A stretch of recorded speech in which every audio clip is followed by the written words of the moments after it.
Did Calvaros with Bardrick, I felt like I just had to try out Purplore with Vallak.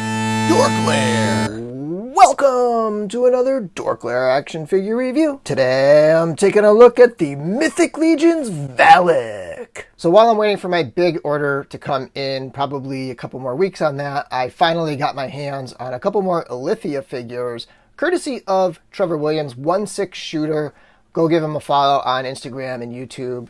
Check out our show, the Legions Lounge, on Mondays, every other Monday or so.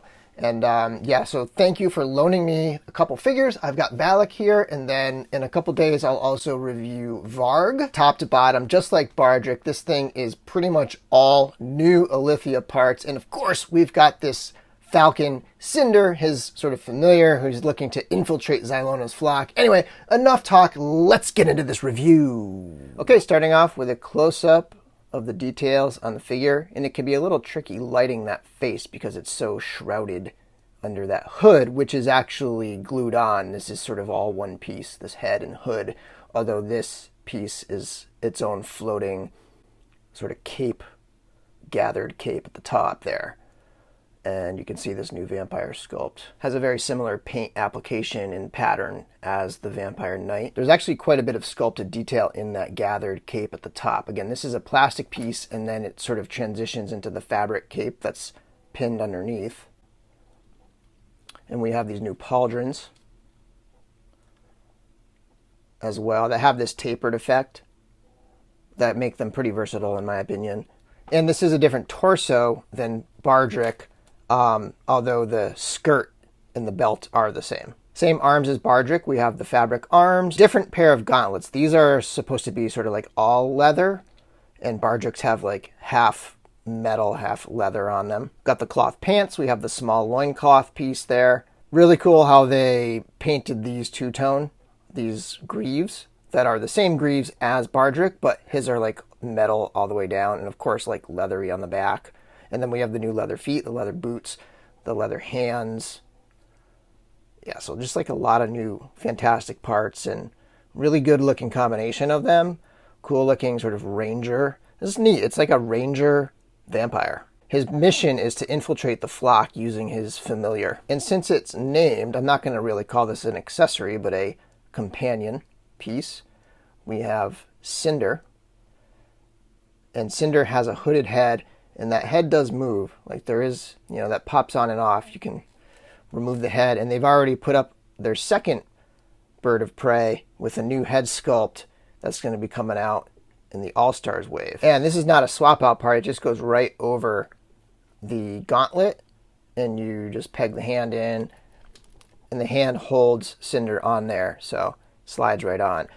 The only bummer is that Cinder is always attached to the gauntlet thing, so there's no real option for the bird other than being on the arm. I have a feeling some people will cut that away and paint it up a little bit and just have like the free-floating bird, but we'll see. Next up, let's take a look at Vallak and Cinder with a few other figures.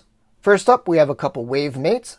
Bardrick on the left, who shares quite a few parts with Vallak, and Varg on the right, who's got those dwarf legs, kind of making him an imp-style vampire. And I will get a Varg review up in a couple days too. Here we have a couple more vampires. On the left, Baron Voligar, the original, just with a head swap there. And then on the right is the Vampire Knight, which is a 2.0 style figure, so you can get a sense of how he sizes up to Vallak. Getting some other lines in the mix, here are some Storm Collectibles Golden Axe figures. Here we have a Mafex Dark Knight Returns Batman on the left, and the Tamashii Nations Movie Realization Samurai Ronin Mandalorian on the right. Finally, on the left, we have Conan the Barbarian from Mezco Toys with a Kylab kit, and on the right, we have Thulsa Doom from Super 7 in his serpent form. For accessories, Bardrick comes with this longbow, which I'm not familiar with. I think this might be new to this wave. I'm not 100% sure about that. If anybody knows, let me know in the comments. Is this bow new?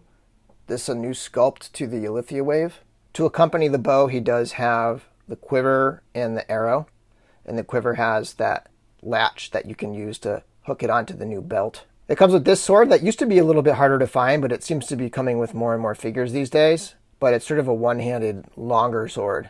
And it's got the sheath with the clip that you can put right on the belt as well. Here's a look at Vallak without the pauldrons or the cape, so you can get a kind of a sense of the overall silhouette of this particular torso with these particular arms.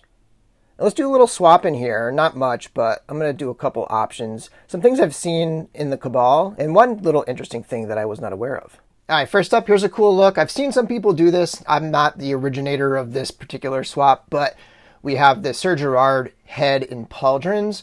You can kind of like see that it carries through that fabric, the black fabric, and then you have that armor to kind of pull it together a little bit there, but I think that's a pretty sweet option. And since I did Kalros with Bardric, I felt like I just had to try out Purplor with Vallak, and I do think this looks pretty sweet, and I love the bare arm with the leather pieces kind of look. I think it's just a great look, and I want to do some more swaps with other colored bare arms. And while I have the figure apart, I wanted to show you one thing that I was not aware of with Bardric, and that is that these new torsos are modular, and they have a front chest piece that you can just pop right off. And then, so like this is presumably the same exact chest piece as Bardric, they just have a different front attachment. And this is going to be kind of interesting. I mean, I've already started to see some of the 3D printer sculptors doing chest pieces to modify. So that's going to be a lot of fun when it comes to popping and swapping, and picking up custom parts will be custom parts that add to this chest. Finally, we have articulation, and of course this hood is going to get in the way. He's not going to really be able to look up much, but he can look down and he can go side to side, and there's a little pliability in that hood, but it definitely limits things quite a bit. And then, you know, once you get the other parts on there, it can limit a little bit. The pauldrons don't really get in the way because they swing up and down. The arm can swivel all the way around, and then it can hinge up a little bit past that horizontal point there. You have a single jointed elbow, comes just about to 90 degrees, and there's a twist above the elbow there. There's also a twist at the gauntlet, and then a twist at the hand. Horizontal hinge on this hand. And yes, he can grip the sword in two hands, although this particular sword is not meant for two-handed grip. It's got a very short handle there. But yeah, he can, unlike many of the original figures, he can get an okay two-handed grip. He can twist at the waist and kind of go side to side. He can crunch forward a little bit, crunch back, and the legs can kick forward, back. He can go out into the splits. You can twist at the top of the leg, single jointed knee, not quite 90. Almost, yeah, it's about 90 degrees, maybe a little slightly bit less. Twist above the knee, twist at the ankle. Got that nice ankle rocker there, and he can point his foot down and up. So a little more range in those arms because of the slightly narrower, slimmer profile torso. Otherwise, pretty much the same articulation as all of your 1.0 style Mythic Legions. Anyway, thanks for watching my video. Check out my Bardric review as well. And until next time, may the Force be with you.